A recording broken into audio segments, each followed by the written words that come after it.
Unintended consequences. That's what I'm chalking this up to. I'm honestly calling it unintended consequences. The problem is Citizen Pain. My personal thoughts is these are unintended consequences that they're not so unthrilled about. In fact, they may be happy it turned out there. But let's get to the journalistic view of what's happening. DEI is going away across all government, all federal agencies, all platforms. And here's a conundrum that the U.S. Air Force is now facing. They had to revise their basic training curriculum to deal with the inclusion of some videos that talked about the Tuskegee Airmen and Women's Airforce Service Pilots, the WASPs, from back in the old wars, the old black and white stuff. Initially, these videos were removed to ensure compliance with the DEI initiatives to basically pull them out across the federal government and the military. But after review, the Air Force has decided to reinstate the videos into its training program, just in different places. Of course, the Tuskegee Airmen were the first black military pilots in the U.S., serving the distinction of being, aces during World War II, and of course, not losing a plane. Similarly, the WASPs were civilian female pilots who placed a crucial role in ferrying aircraft and training pilots during the same period. They were back home, but filling the roles of trainers that the men out fighting the wars were doing. Both groups made significant contributions to the war effort and saved lives, paved the way for generations of integration and opportunities across armed forces. As a black Air Force officer, as someone who was stationed very near Tuskegee back in the day in Montgomery, we heard a lot about Tuskegee, heard a lot about those airmen, and all the guys that came from Tuskegee, of course, are very proud, a bit arrogant on it, if you will. So this is history. This is history that is being put to the side to deal with something that's someone thinks is unfair to people when it's not. Now, the initial removal of these videos that we said were because they were dealing with issues in their diversity programs. In the diversity programs, that's where they're being placed. But this is critical history. And criticism from Alabama Senator Katie Boyd Britt described it as malicious compliance with the DEI in response to doing this.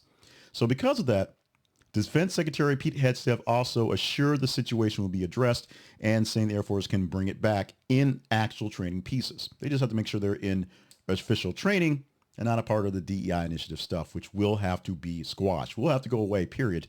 Although it does also mean that minority recruitment efforts and efforts to bring in more people of colors, of women, bringing in people in other nationalities to train with us so they're better trained over there. Those things essentially are all part of DEI programs in the Air Force, in the military. I had to work with people who work from different nationalities who trained with Americans so that it can be better fighters as allies. I was a black officer, as I said, so I wasn't necessarily brought in from some diversity thing, but guess what? Me being there, the numbers made it work out much better. And there are people that worked in various programs that went around to various schools, various places, because guess what? Numbers are down in the military. You don't want to miss out anybody. So telling someone of a group that is normally marginalized that, hey, we got a spot for you and you can prove that you're just as good as those guys. That's how these things slowly work. As I said, my personal views on this, Citizen Payne has a lot of things he wants to say that some of them are mixed in with some vulgarities that I don't want to put in here for this channel. So we're working on a second channel where I can say more of those things. But for our purposes here of the conversation, unintended consequences. The unintended consequences of wiping away a big part, a great, proud part of our history in the sense of trying to be, I'm going to say these words, petty and selfish because you're trying to play to a base that doesn't understand that what they're complaining about doesn't exist. That's my personal part of that one. So you can holler at me and fire back at me for all that you want to. But the big issue is unintended consequences. Will more of these things happen? Will less things happen? We saw a lot of people dealing with various medical issues because of the ban on abortions, because of Roe versus Wade.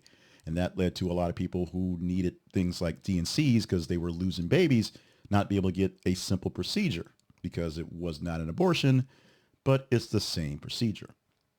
Not teaching history because the people in the history happen to be in a part of the inclusion for diversity because they were examples of diversity in the Air Force, diversity in the military, bringing in women to fill roles, bringing in black men who normally wouldn't get those roles and watching them do what they did because they needed the people and they proved to be just as good, if not better. What say you about me, about the initiatives, about the DEI itself. I've got a lot of comments on DEI videos we've done throughout the past week and even before as they're working towards that. So I have an idea what your opinions are, but let's talk about this one specifically. Because of the DEI initiative to get rid of it, it eliminated history being taught in the Air Force. You may say it's because it was DEI. You may say it's because of diversity of history, but it's there. It's coming back. We'll see how it comes back. It'll come back grand and glorious, I'm sure. What say you on the not teaching on the WASPs and the Tuskegee Airmen for, all of 3 days because of DEI initiatives having to go away?